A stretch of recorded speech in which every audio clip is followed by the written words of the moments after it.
Excellent.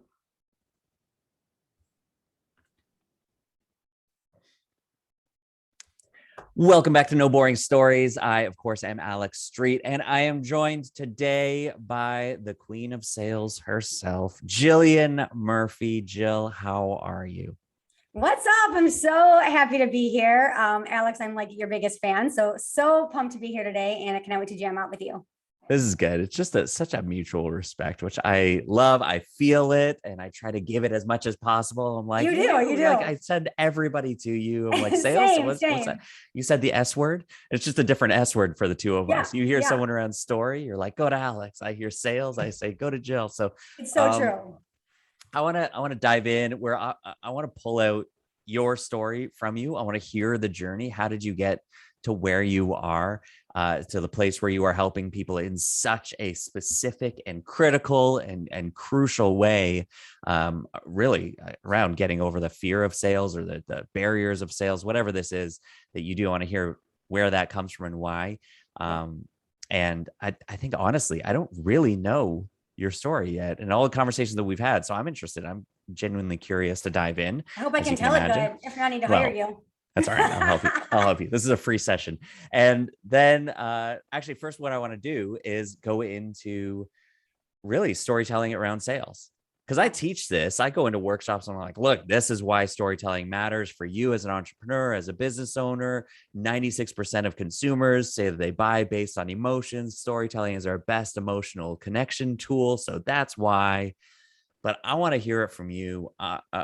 What is it about stories that help us sell whatever we're selling, or how can we use stories to sell? Just riff on that for a little bit. Where do you see it? What do you see as Yeah, good? Open definitely. that up. So I want you to think about storytelling as the most intimate you can be with your audience.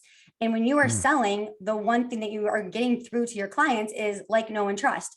How are they going to like, know, and trust you without actually knowing like who you are to the core? Like what makes you you, what makes you different? So that's the first thing. And the yeah. second thing is your story is what sets you apart in the market.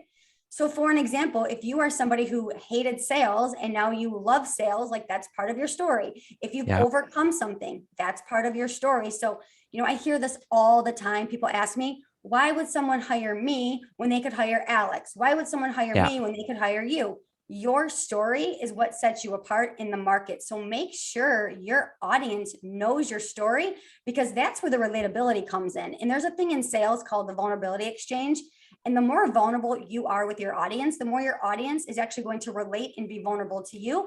And that's where the magic really happens.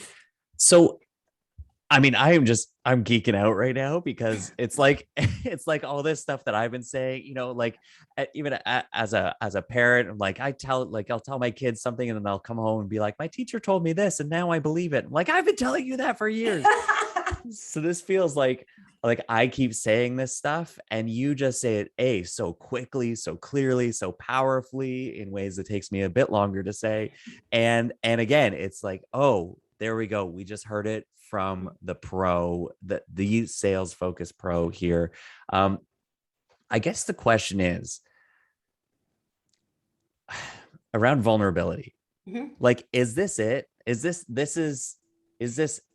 it actually as new as we think it is? Like we're out there and people are like, oh, I have to be so vulnerable now. Like if I need to stand out, I need to be open and vulnerable and authentic and honest and let everything show. And there's my dirty laundry so that somebody will just come and buy my program. I'm not sure that I can do that.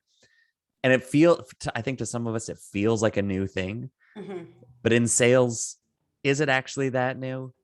No, it's not that new at all. And I love that you talked about like dirt, like airing your dirty laundry. Mm-hmm, When I mm-hmm. say like vulnerability, you don't have to come out and say everything, right? Like Right. you don't have to talk about your breakup and your divorce and like all these other things unless it really relates like right now to your audience. So Yeah. I always say like also be selective on like what you're sharing and what you're talking, and make sure that it's like part of your like uniqueness.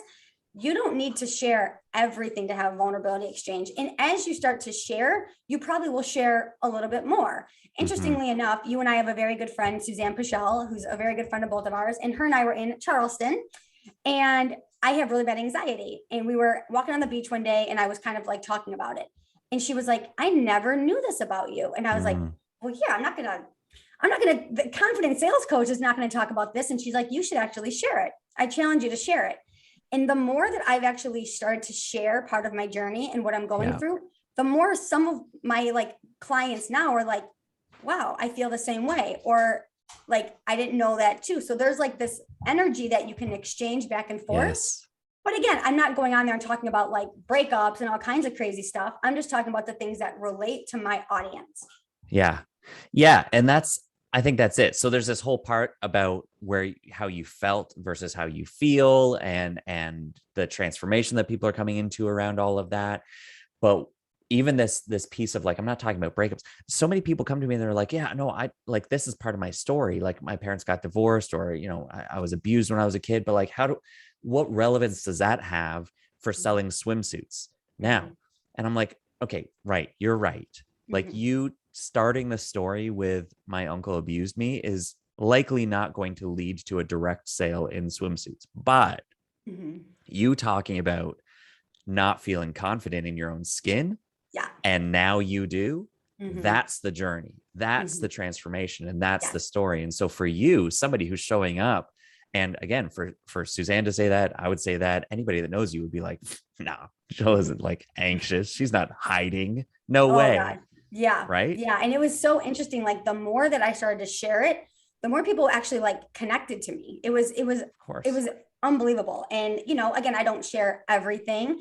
I don't show up like when I'm having like the worst of days or, when I'm at rock bottom, but I definitely have shared more, which I think then again, my audience just sees me more real, which is my brand as well. So it's like, if you want to really showcase something online, show all the parts of you that are going to really help. And so the key here is showing those parts, sharing that. Help me just follow that journey a little bit, really specifically. So I show up and I share a story or how I'm feeling today, or the fact that this has been I've been struggling with confusion around my identity, where I belong my entire life. Let's say I do that on Monday. I post a reel about that. What's a realistic like journey that now somebody who engages with that video would go on to get to the point where they're now a client of mine? Right. To take them from that vulnerability to sales, like story to sales. What's that journey? Yeah. So if you remember anything from this podcast, sales is the long game. It is a human to human business, and it is a heartbeat to heartbeat business. So when someone connects with you the first time on Instagram or social media or whatever, we're never going into like, oh, I got a new follower. How can I sell them? You're really going in and like, how can I create a relationship? Well, sometimes those vulnerabilities or those things that you have in common with someone is where the relationship actually starts. Then from there, you might talk about business, you might talk about some other things. Like literally this just happened to me. I was sharing part of my anxiety story. I had another girl who kind of reached out. Her and I started connecting. We started talking. I was asking her how her business was. She was like, well, a lot of times I can't show up because I have anxiety. I then started to share with her like some tips that I do, like batching content, saving my stories, all these things. And then she booked a 90-minute session with me. So it wasn't that we connected and anxiety led her to a client. The relationship built, know, and trust. She saw in me something that she wanted to achieve. So that's where the magic kind of happened. Yeah. Wow. So, I mean, that's it, right? So it's about the relationship. And I guess where people are going to run from this and people aren't going to engage with this. They're like, nope, I can't do storytelling. I'm not going to engage. That's not part of my thing. I mean, you're going to miss a boat. You're going to miss all the things you said, what makes you stand out. It's story over services, like all those things. But people are actually going to continue to put up this barrier saying, I don't have time to build those relationships. And we're saying, then you don't have time to make sales. That's what it is. Like I always say this to my one-on-one clients and women that are in my mastermind. If you are not here for the long game, you need to go do something else, because this is the long game. There are people that I've had in my DMs for a year. There are people that I've had on my lead list for 9 months, 10 months, whatever. And I still nurture them. I'm still in relationship with them because people buy at different points and you don't know where they are in their journey. So it's so important to keep nurturing those relationships. And that's the whole thing that I teach on sales. Like people ask me all the time, can you give me a script? Absolutely not. Can you tell me what to say after this person says this? No, you're dealing with humans. The way I talk to one person is totally different than the way I'll talk to another person. And don't get weird just because it's social media. Talk like you would normally talk in real life to people. Yep. Yep. So is there an unfair advantage if someone is a gifted conversationalist, like naturally, you know what I mean? Like, can someone who is nervous to talk in front of people ever do what you're talking about here? Yeah, so it's interesting because I work with a lot of introverts, and sometimes I think that my introverts are some of my best salespeople. So for those of you guys who don't know, like a little bit about my story, I was in corporate America for 22 years, and I managed a sales team of 227 men. It's also why a large portion of my business is females now, but I managed 227 men, and my cocky, arrogant, boisterous salespeople were some of my best.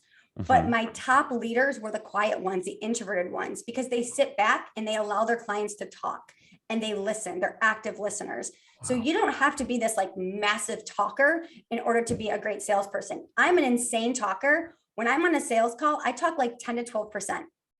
I talk very little on a sales call. I ask the right questions to get them to talk, and then to talk more, and then to talk more. But if you were to meet me in real life, you'd be like, of course she's good in sales. She talks like crazy. Totally different than who I am when I'm on a sales call with somebody, getting that information out of them, extracting it, and then letting them know how I can help them if it's in my zone of genius. That is going to be so empowering for people to hear that, because that's it. People show around storytelling as well. People are like, I'm not a good storyteller. Like, I can't do what you do. I can't just go up in front of people. I'm like, no, like storytelling is about being curious and then just regurgitating what you see, or like retelling what you've experienced. It's really, and not banking so much on like, how is someone going to receive this? But you just say it because it's worth saying, because it's your lived experience. It therefore is important. And for you, you're saying that. Yeah.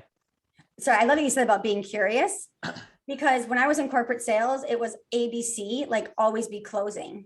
And when I came to the online space, I quickly learned it's not always be closing. It's always be curious. Oh, I love it. It's like such a big thing. Like, I'm always asking people questions. Like, tell me more. Sounds like there's a story there. I'd love to hear more about that. What are you working on? Like, I'm always curious, right? Even if somebody slides into my DM, I just had somebody slide in my DMs today, and she was like, hey, I'm curious what it's like to work with you.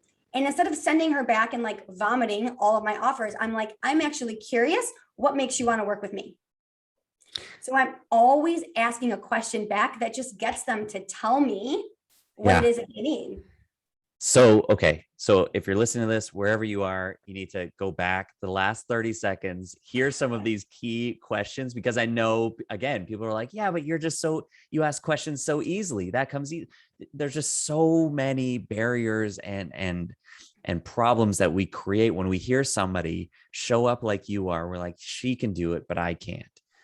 Anyone and this is it, right? And your story will help us see that, and help us see the journey that you've been on to get to this point where you've simply been leaning into this unapologetically. And that's probably what it's going to take for anybody else to do the same. Again, wherever they're at, introvert, extrovert, anxious, confident, all of the things, confused, clear. It's all about transformation. It's all the journey. And it's just about willing to show up and engage in the conversations, right? Definitely. I love it. Okay. Well, this is good little pretense here, and absolute gold already.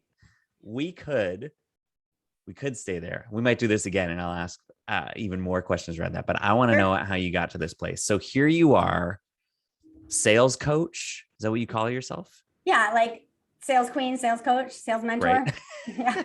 Queen, whatever coach, I feel like making my profile that day. And again, what would be the impact then when somebody does work with you after you've asked enough questions that then they come to you and say, yes, absolutely, I want to work with you. I want your help. What's the impact? What do you want them to end up feeling? So I want, at the end of working with me, I want them to be so confident to sell their offers, to be so confident in how to articulate their offers, and to make sure that they're actually in alignment with what they're selling. I had a girl come to me. This is an interesting story. I had a girl come to me. She had been with 17 different network marketing companies, and she couldn't figure out why she couldn't sell. You can't sell because you're not excited about any of them. You're not in alignment. You're going from leggings to makeup to shirts to hats to candles. Who else knows what it is? So the first thing that I work with people on is, are you sold on what you're selling? You need to be your first sale. So if you are not like so sold on what you do, like I always say, like I will go on any podcast, anything and be like, I love what I do. You have to be sold on what it is that you're doing. So that's the first thing. We really dig into like, are you sold on what it is that you're doing? The second thing is, are you communicating your message? Are you even communicating what you do and who you're for? Yeah. Simple as that, right? Our good friend Regina Lawrence, who I know you and I both know, she said one of the best lines one time, and it was like, quit trying to be clever and cute and just be clear. And it's like, just share what you do. I help online entrepreneurs create consistent cash in their business. You want to hear more, right? But if I'm like, well, you kind of work with me and we learn some mindset stuff and some sales stuff, and like, that's when we get really lost. So they can articulate their messages, they can communicate their offers. And then my main goal is that they have consistent cash in their business. Okay. And it all starts with confidence. Yes. Confidence is where it starts. So where does confidence, if this is some end result, and you mentioned it earlier, you're like, yeah, how, like, no way that confident Jillian shows up and has anxiety. Like there's even this label that you put on yourself now is how you show up now, who you are in this space. Like, where does that begin for you as a kid? Like, what's the first kind of thought memory that you have around like, yeah, I just showed up confident AF all the time, or no way, like I was quiet as a kid? Like where does that show up for you? I think my confidence actually showed up. So for your listeners, I had childhood leukemia 3 times. And I was that kid who was like, I'm going to beat this. I'm not scared. It's going to hurt, but we're going to overcome it. And like other kids, like in the unit were like drawn to me. Like they'd be like, we're going to get this. We're going to fight through this. We would like high five each other.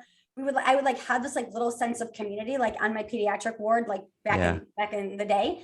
So I think that's where my confidence really came from, was I was like, I'm going to do this. And then there were things in my life that I gained confidence in, right? And there was also things that like shot me down, which I think sometimes we get confidence when we're at like the bottom of where it's at. So like childhood cancer, I got confidence from that, right? Being cut from the cheerleading team, I gained confidence from that in another way. You know, I've been divorced 3 times. Like you gain confidence about that. Like I was a single mom, young, like there's things that happened in my life that I think just helped my confidence grow. And also I was not somebody who loved sales when I started. I was petrified of it. Okay. Hold on. Yeah. You're flying through this, and I am so excited because we're like, there's a landing point.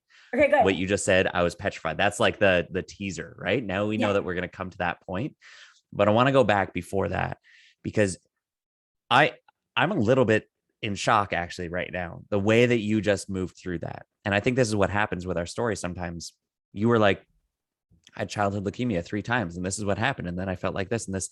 Those words at some point were completely devastating for you. Oh yeah. The L word, leukemia, right? Yeah. Leukemia. Yep. What? And now you just brushed over it. Almost brushed over. You were like, no, that and the end result of that was confidence. Like, how old were you when that was going on? 5, 9, 12. And then I had melanoma as an adult. So just take me through a little bit in that experience. Like, I mean, at any of those ages, when you find out it's back, it's there, it's back. What was that? What at a stage when you are trying to figure out where you belong, who are you, what's your identity, all those things, and those like formative times of life. My identity was the cancer kid. That's it. I was a cancer kid. Yeah. Like no one in my school had it. Back then, like it's much more common now, but like in the, 80s, it wasn't as common. It was also like a death sentence back there. So I was like the cancer kid. I was the bald kid. I was the kid who every time she lost her hair, her parents would buy her whatever wig she wanted. So I'd come to school with red hair, blonde hair, dark hair, whatever I wanted. But that I think was my identity. So I think that even I'm sure in some weird twisted way, like every time I got cancer, it was like, well, that's just who I am. I'm the cancer kid.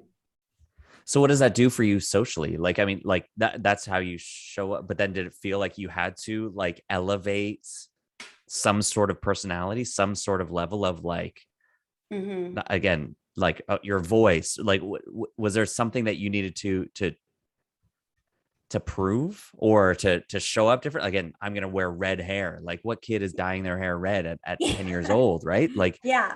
there's something I about that already is saying like, look, no, I'm going to be known for something else. Or Yeah, yeah. I'm sure there is. I don't know exactly like what it was. Mm-hmm. Um, but yeah, I'm sure there was something. I think because I was like the only kid in my school that had it, people were drawn to me because I was different.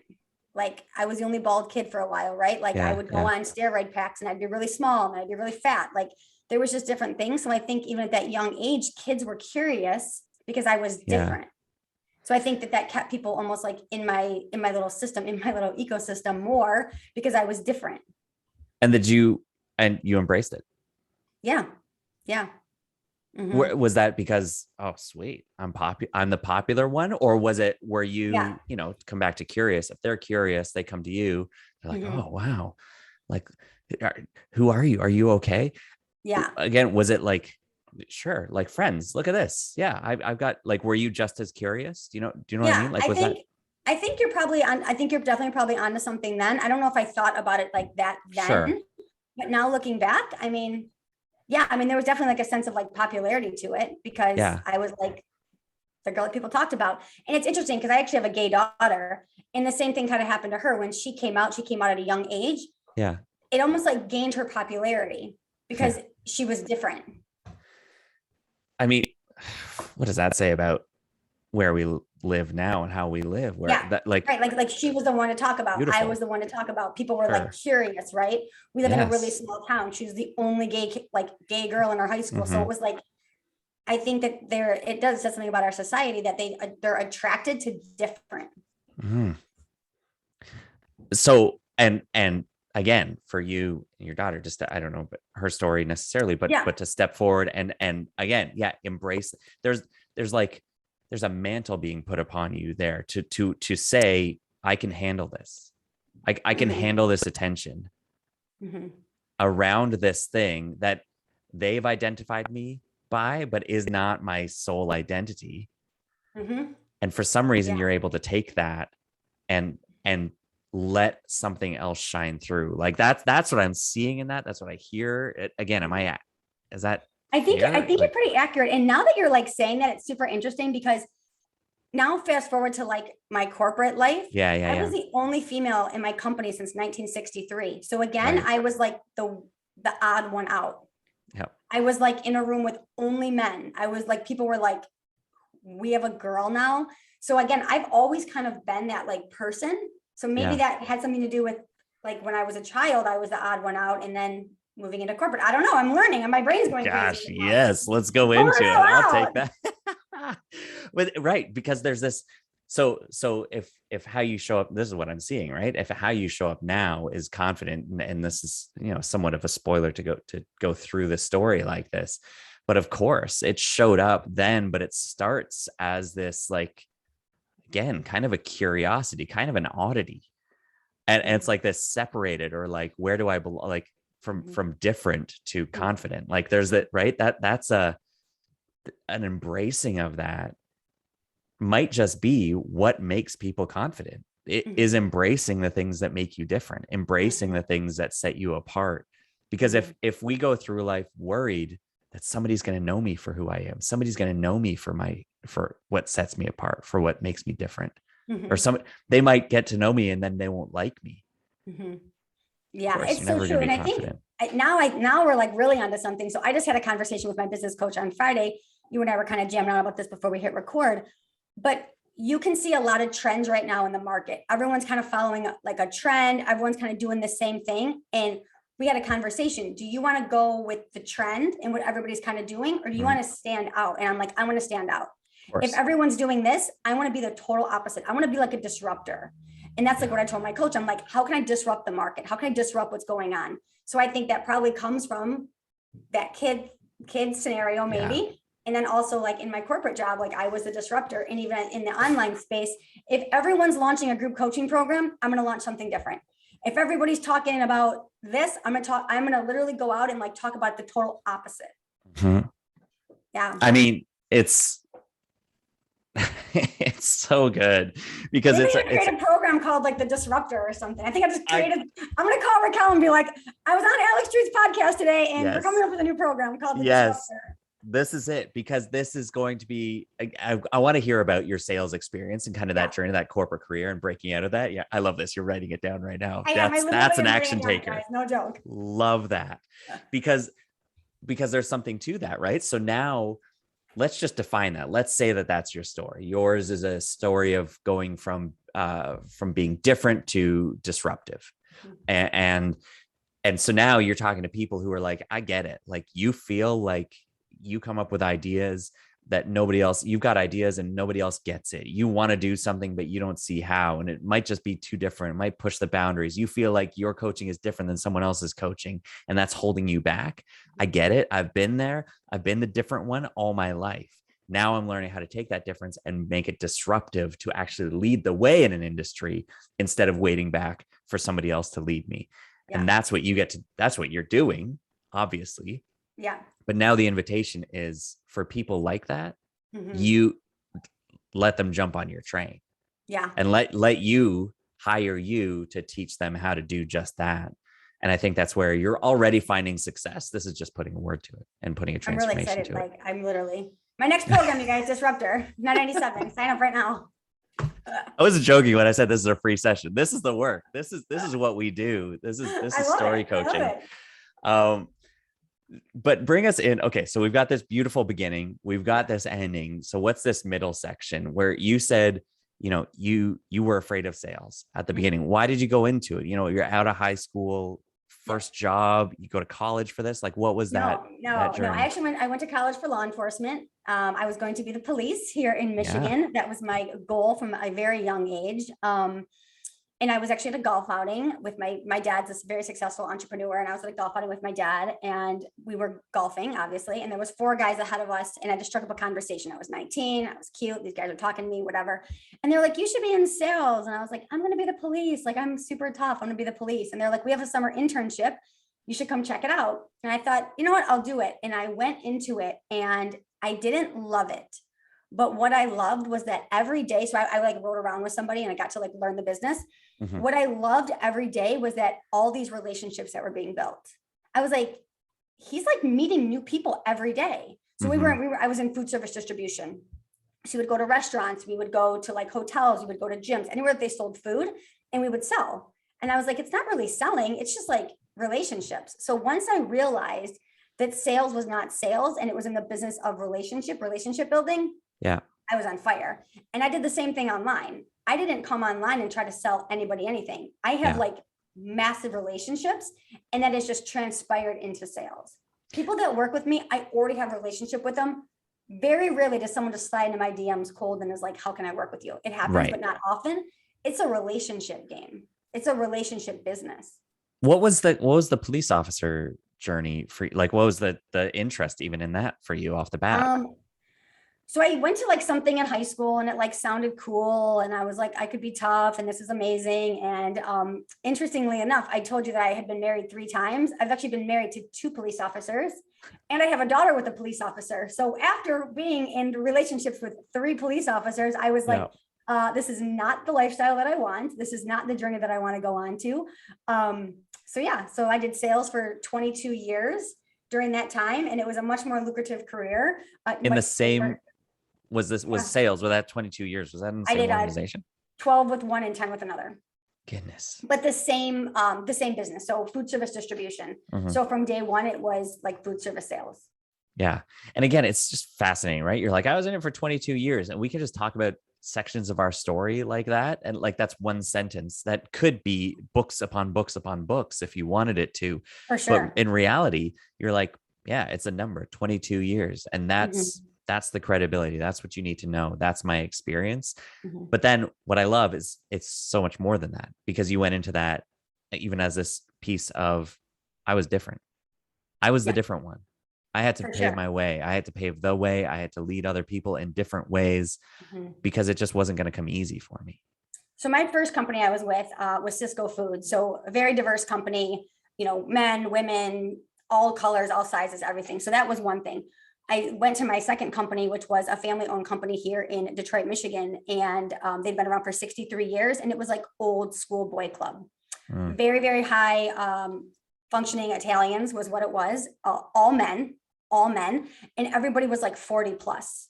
Right. And I got hired in, I was like 27. And I remember walking into my first meeting and they were like, we have a girl now. And they're like, oh, we can't swear because we have a girl now. And it was awful at first. And I thought to myself, you know what? These guys are going to work for me one day.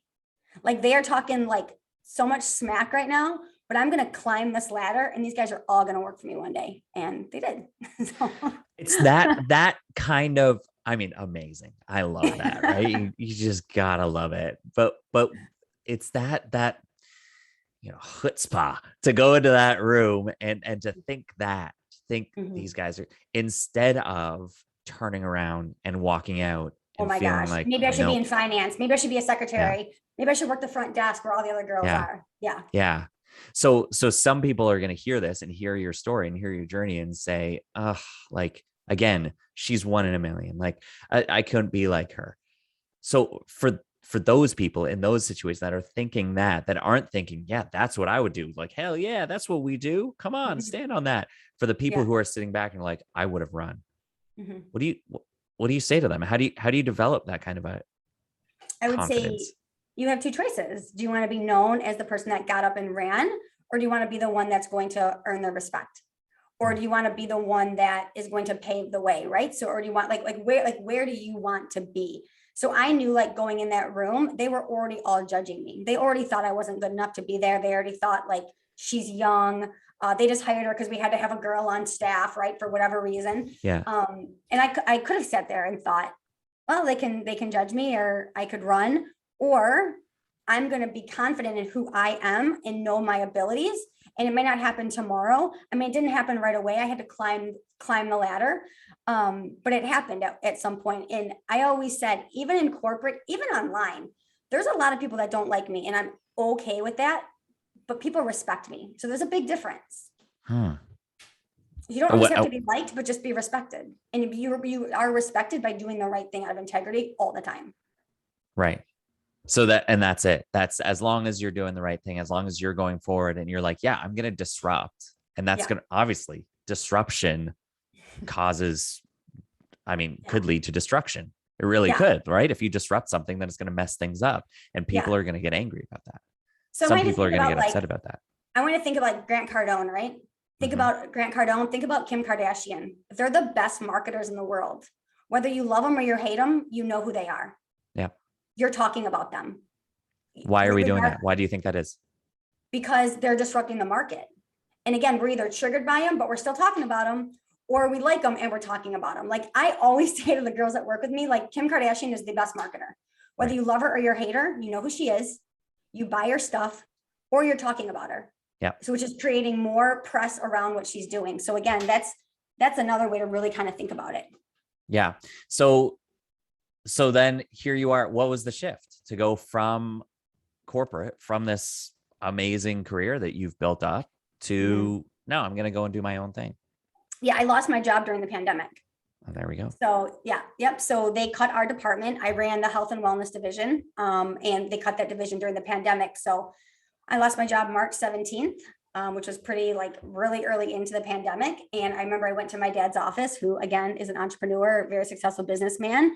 And he's like, you have today to cry. Today you can cry, you can be upset. And then tomorrow we go to work. We figure out what you do. And I was like, okay. And then he started sending me resumes. He started sending me things to do. And just at that time, the pandemic had just kind of started. And all of a sudden I started seeing all these people online selling things. Like my friends all of a sudden were network marketers and they were terrible. And I was like, what if I could help my friends and family be better in sales? So I started a Facebook group, which was if you're a network marketer and don't want to suck in sales, join this group. And this group got flooded with people. And I showed up every day for 5 months and I taught in this private Facebook group, literally just taught. And people were like, how can I work with you? You're good, you're onto something. And then I was like, maybe I'm onto something. And then from there, it just kind of grew. Relationships. You showing up every day built that. Every day. So if you guys remember anything from this episode, I know I already said that once, I did not sell anything to my audience for over 5 months. Nothing. I didn't sell anything. I showed up. I served. I got to know them. I got on connection calls. I got on podcasts. I didn't sell anything. People were literally like, I love you. And I was like, I don't even have anything to sell to you yet. I was building relationships. I was building community, which is a huge core value of my business, community, connections, and collaborations, because community and people is what got me to the income level that I got to. It wasn't that I'm a good salesperson. It wasn't. It was the relationships and the communities that I was in. And then people, again, refer you out as well.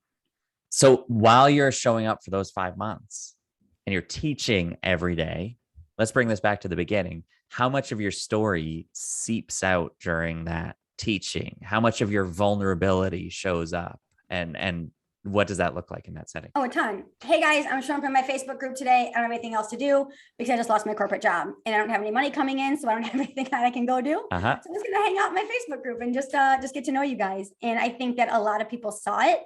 And it was the beginning of the pandemic. And I was like one of like the first people that lost like a very successful job during it, that my friends and family kind of knew.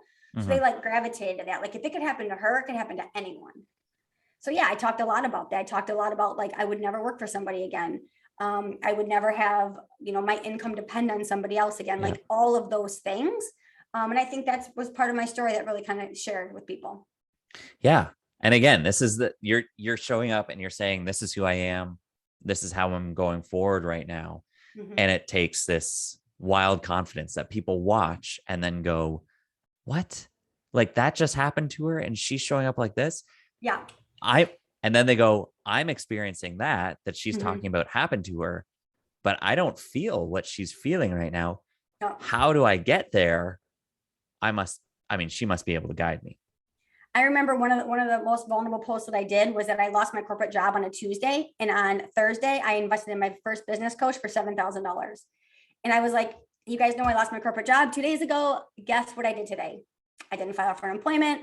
I didn't cry. I didn't buy a book. I hired a business coach for $7,000. Why? Because I know that I need to replace his income and I need to get there quick. And I need the vehicles in which to get me there. And people were like, I can't believe that you have like that much confidence or you're not scared. And I'm like, oh, I'm scared shitless. Like I have no money coming in. But I think so like people saw my journey. And then I think what happened too is people saw how quickly I grew and they were like, she was just there 3, 4, 5 months ago. And now she's here. Okay. She's going to help me. She's the vehicle to kind of get me there. Okay. So we're going to land the plane here a little bit, but I really want to just dial in because something just showed up there where you said, oh no, I'm scared shitless. Every day. Every day. Every day. You guys, I'm scared shitless every day. Yeah. That's 100%. what just showed up. I'm like, of course, you've been the kid you think at 5 years old, 9 years old, 12, you weren't scared shitless. Like you think stepping into that room, again, that room that we were just talking about, that room full of all those men that some people would just want to turn around. We didn't say it, but you were scared. So what through all of this, maybe we've touched on it, but how would you define that even right now? How are you showing up? If even right now, even today, even when you start these conversations today, you're scared, you feel that same feeling, what in the world is allowing you, is giving you strength? What's driving you forward to take a step anyway? Because I know what's possible on the other side. Fear only has a hold of us if we let it, right? So like, that's the other thing I always tell myself, like you have two choices. You can either be scared or you can push through it. So I think that's part of like why I do it. But even as an entrepreneur, I mean, I'm scared all the time. I just said to my business coach on Friday, I'm like, what if I don't make any money next year? Yeah. She's like, have you ever not made any money? I'm like, no. And she's like, then why are you scared of it? So again, like there's always things, and I could sit here and I could be scared, or I could be like, okay, I can be scared that I'm not going to make any money next year, or I can go create programs. Me and Alex just created one today on the podcast. That's or right. I can go out and watch for it, or we can, go out and do it. And I tell myself that I'm here to show up every single day, regardless if I'm scared, regardless if I'm anxious, regardless if I don't feel good, because there's somebody on the other side that needs me today. Someone might listen to this podcast and might be the best thing they ever heard.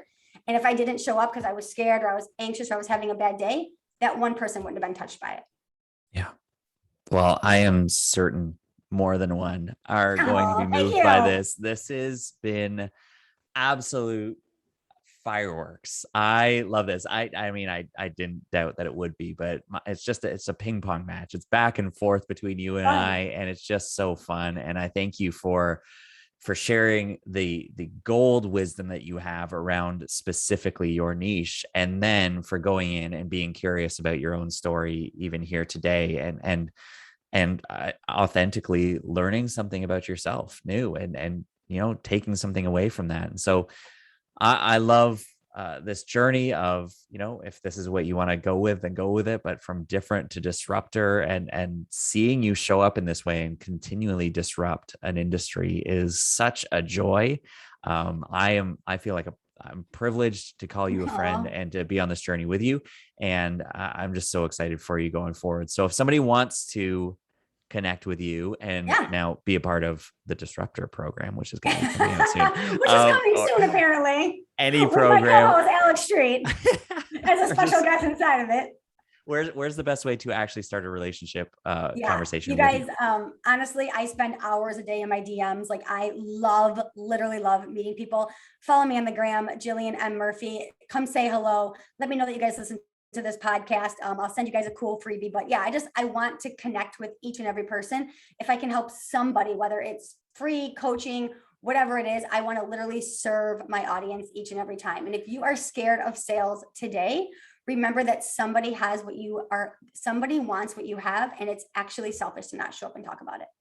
Mm, I love it. Thank you, So Alex. generous, so kind. Thank you. Thanks for having me.